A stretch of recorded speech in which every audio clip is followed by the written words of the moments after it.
ये तीनों भी बहुत नए प्रोडक्ट है, क्योंकि फ्यूचर में हमें इनकी बहुत ज़्यादा जरूरत होने वाली है। ऐसा है ना कि हमारे फूड से बहुत सारी चीज़ें गायब हो रही हैं बहुत जल्दी से। मसल्स को अगर हमें प्रॉपर रखना है, हेल्थ को अगर हमें प्रॉपर रखना है, तो ये वो प्रोडक्ट हैं जिनकी हमें रिक्वायरमेंट आती रहेगी और फ्यूचर में हम लोग प्रोडक्ट लॉन्च करते रहेंगे। बट सीरियसली ये 3 प्रोडक्ट लॉन्च करना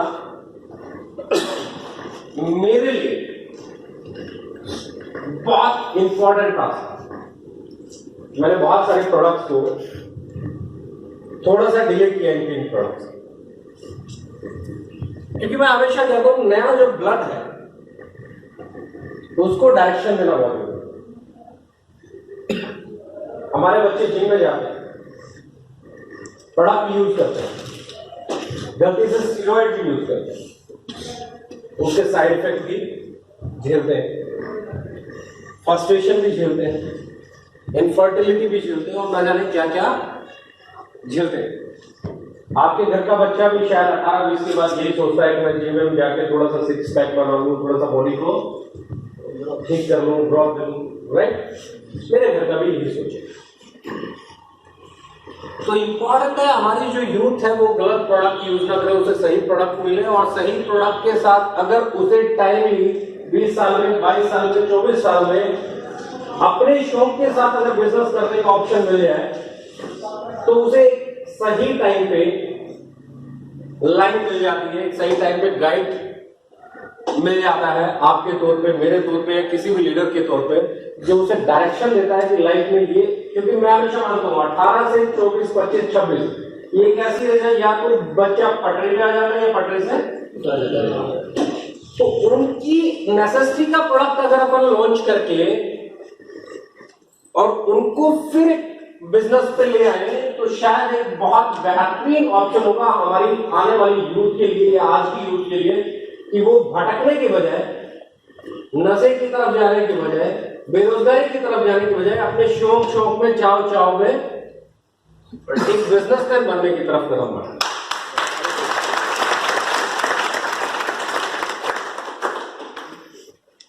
वो सबसे इंपॉर्टेंट, क्योंकि आने वाले समय में कंपटीशन इतना बढ़ जाना है। आज अगर मैं बात करता हूं अनएम्प्लॉयमेंट तेजी से बढ़ रहा है, एवरीबॉडी नोस अनएम्प्लॉयमेंट बढ़ रहा है, ऊपर से हमारी पॉपुलेशन भी बहुत ज्यादा है, तो क्राइम चार्ट भी बढ़ने की उतनी ही ज्यादा बढ़ जाए। अगर हमें अनएम्प्लॉयमेंट से और क्राइम से बचना है तो हमें हमारे यूथ को प्रॉपर एक रास्ता देना पड़ेगा जहां से वो फ्रस्ट्रेशन से बच के अपने लिए आजीविका और फ्यूचर बनाने की संभावना तलाश है, राइट? और ये आप उन्हें कोई ऐसे प्रोडक्ट देके, बीमारी वाले प्रोडक्ट देके बात नहीं कर सकते।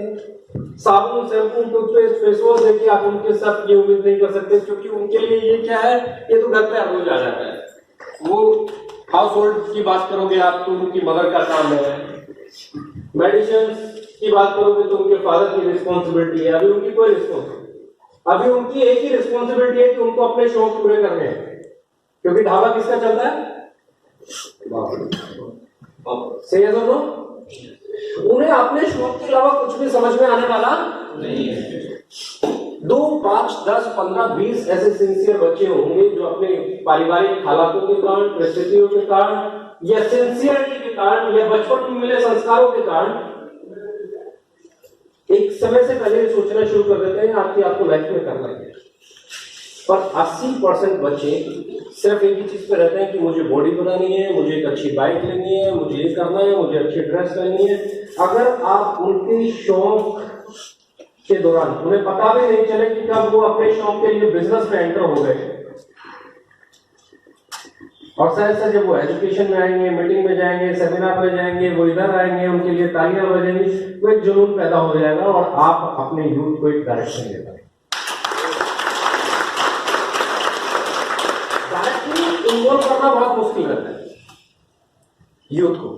तो हमने कोशिश की है कि हम इस रेंज के साथ और आने वाले समय में ऐसे रेंज लेके आए कि हम यूथ को डायरेक्टली नहीं बल्कि इनडायरेक्टली एक प्रॉपर उन्हें रास्ता दिखा सके, उन्हें ऐसी डायरेक्शन दे पाए कि वो किसी गलत काम से बचते हुए सही समय पे सही उम्र में सही जोश, क्योंकि उस उम्र में जोश भी होता है, जुनून भी होता है, जज्बा भी होता है, बेफिक्री का अंदाज भी होता है। तो उस समय अगर उसे डायरेक्शन मिल जाए तो वो जितना वो कर सकता है उतना शायद बाकी लोग नहीं कर सकते, राइट? तो इस रेंज के ऊपर हमने काम करना शुरू किया। आई थिंक अगले 6 महीने में हम यूथ की कंप्लीट रेंज ले आएंगे कि हमारे यूथ को, आज बहुत सारे आप रंधावा जी की एज के या मेरे से बड़े लोग, उनका ये तो संघर्ष चल ही रहा है कि हम लाइफ में सेट हो जाए, पर साथ में ये स्ट्रेस, ये चिंता, ये टेंशन बनी रहती है कि मेरा बच्चा क्या है, क्या पता वो इस बिजनेस को करेगा कि नहीं करेगा, क्या पता उसे जॉब मिलेगी कि नहीं मिलेगी, किसी गलत संगत में तो नहीं पड़ जाएगा। और मैं कह रहा हूं जनरेशन प्लान। जनरेशन प्लान मतलब आपकी जनरेशन के लिए प्लान। बाइनरी हम क्यों नहीं करते? क्योंकि हमें मालूम है 8 साल 10 साल मैक्सिमम, मैट्रिक्स हो ही नहीं सकता long term, same level finish, game over, right? Generation plan का मतलब ही होता है जनरेशन टू जनरेशन चलने वाला plan. If you are talking about Amway, एक स्टेज पे खड़ा होकर, शायद किसी दूसरी कंपनी का नाम मुझे नहीं लेना चाहिए, पर मेरे एथिक्स ये कहते हैं कि अगर किसी की भी कोई अच्छी चीज है, कंपटीटर है नहीं है, कोई फर्क नहीं पड़ता, उसे हमें एक्सेप्ट करना चाहिए और बोलना चाहिए, राइट? मुझे नहीं फर्क पड़ता कि मैं किसी दूसरी कंपनी की तारीफ कर रहा हूं, पर मुझे इस चीज से फर्क पड़ता है कि अगर उसकी कोई चीज तारीफ करने के काबिल है तो शायद मुझे उससे इंस्पिरेशन लेना चाहिए। 1850 के अराउंड वो कंपनी शुरू हुई, कब हुई? अप्रॉक्सीमेटली। आज कितना साल हो गया?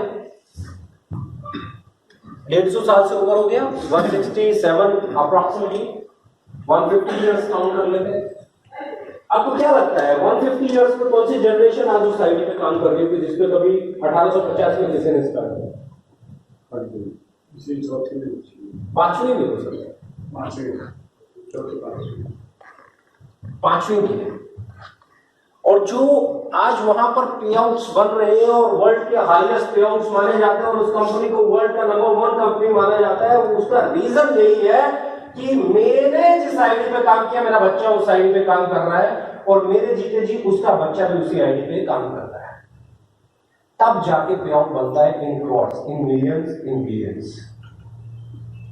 आप एक बिजनेस आपने बनाया, आप चले गए, आपका बिजनेस भी खत्म हो गया, आपके बच्चे को कुछ और रास्ता तलाश करना पड़ा, तो फिर उसमें जनरेशन प्लान है कहां? फिर उसमें जनरेशन वाला फील ही कहां है, right?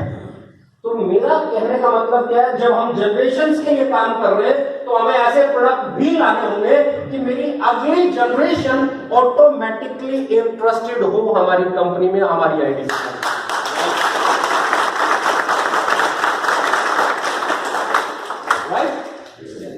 That's the most important thing। और जब हम इस चीज को आज लेके चलेंगे तो बहुत इजी हो जाएगा हमें इसको कैरी करना जनरेशन से।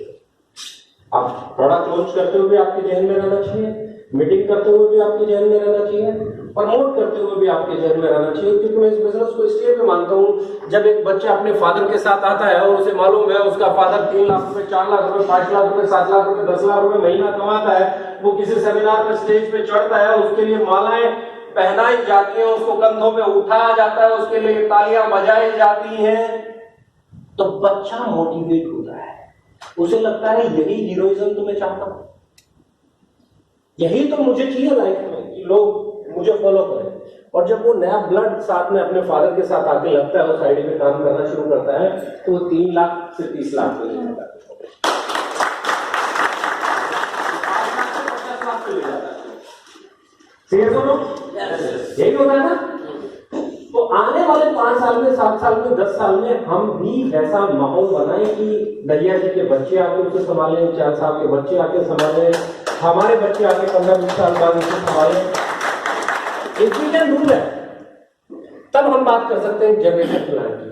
अगर हमें 5 साल 7 साल 8 साल 10 साल कंपनी चलानी है तो शायद हमें बाइनरी के साथ होना चाहिए, क्योंकि फास्ट ग्रोथ आती है, ये स्ट्रगल नहीं करना पड़ता। और अगर मैं सोच रहा हूं कि इतना ही फर्क है जनरेशन में और बाइनरी में, एक मकान की आपने नींव डाली 4 इंची और एक मकान की आपने नींव डाली 32 इंची। 32 इंची नींव डालने में जब आप लगते हो तो जमीन से ऊपर दीवार देखने में वक्त लगता है, पर जब वो ऊपर आती है ना तो फिर वो परमानेंट रहती है, टूटती नहीं है, बिखरती नहीं है, राइट। तो जनरेशन प्लान में जो पहले साल 2 साल 3 साल मेहनत लगती है वो लगती है, पर जब वो उठ के ऊपर आती है तो फिर वो ऐसे आती है कि उस साइड पे आपके बच्चे काम कर सकते हैं, फिर उनके बच्चे culture, education system, meeting, training, ये सब इसलिए ताना बाना बोला जा रहा है प्रोडक्ट, कि हमारे बाद हमारी जनरेशन इस कंपनी को प्रमोट करें, इस प्रोडक्ट को प्रमोट करें। वो आज हम अगर 3 लाख 5 लाख 10 लाख 20 लाख 25 लाख 30 लाख 40 लाख 50 लाख 70 लाख के पेआउट पे अपनी को लेके जाएं तो एटलीस्ट हमारे बच्चे उसको 8 से 10 गुना और बढ़ा। नाउ हम लोग फोकस्ड रहेंगे, हम लोग अगर सोच के चलेंगे कि हमारे को एक बेहतर कल बनाना है तो शायद आज हमें उतना ज्यादा मेहनत करना पड़ेगा, राइट। शायद आज हमें उतना ज्यादा फोकस होकर लगना पड़ेगा। अप्स आएंगे, डाउन्स आएंगे। मैं हमेशा कह रहा हूं 2 कैटेगरी होती है मार्केट, एक वो जो ऐसे जाते हैं ना बहुत मोटिवेटेड, बिजनेस जब ऐसे जाता है ना हाईली मोटिवेटेड होते हैं, ये कर देंगे वो कर देंगे, और जैसे बिजनेस में हल्का सा डाउनफॉल आता है हाथ में फूल जाता है, समझ में नहीं आ रहा करूं क्या, बिजनेस को चलाऊं कैसे, दोबारा ट्रैक पे लाऊं कैसे, और वो इतना डिमोरलाइज हो जाता है, उन्हें लगता है यार मैं सब कुछ कर चुका हूं, अब इसके अलावा मैं कुछ और नहीं कर सकता, तो लेट्स गिव इट अप, छोड़ देते हैं, कुछ और करेंगे। दूसरे होते हैं यहां जाने के बाद उन्हें मालूम है तुम नीचे जा रहे हो, पूरी ताकत लगानी पड़ती है, क्योंकि बाकी लोग क्या करते हैं जैसे जैसे नीचे जाते हैं ना ताकत लगाना बंद कर देते हैं, ढीले हो जाते हैं कि अब बिजनेस नहीं होता। दूसरी कैटेगरी होती है जिसे मालूम है यार तुम तेजी से नीचे जाना, ऊपर उठने के लिए तुम्हें दोगुनी मेहनत करनी पड़ेगी, तुम्हें दुगना ज्यादा एंथुसियास्टिक होना पड़ेगा, तुम्हें उतने ही ज्यादा लोगों को मोटिवेट करना पड़ेगा, खुद को मोटिवेट करना पड़ेगा, और वो बाउंस बैक कर देगा।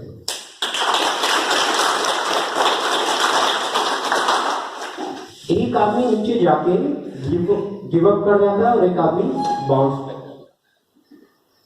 गिव अप करने वाले को पूरी जिंदगी गिव अप करना पड़ेगा, क्योंकि बिजनेस हमेशा ऐसे कोई माइका लाल किसी भी कंपनी में चला ही नहीं सकता।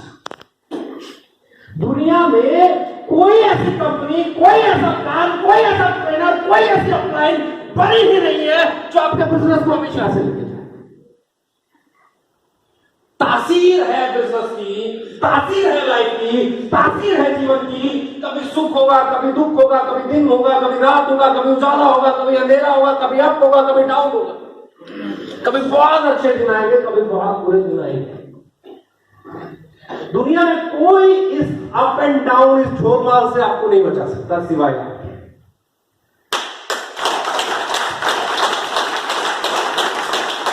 है भी नहीं कोई। आप इकलौते ऐसे शख्स हैं जिसे यह मालूम होना चाहिए कि आप ऊपर हैं तो एक दिन नीचे आएंगे, और जब आप नीचे हो तो आपको एक भरोसा होना चाहिए कि एक दिन ऊपर जाए।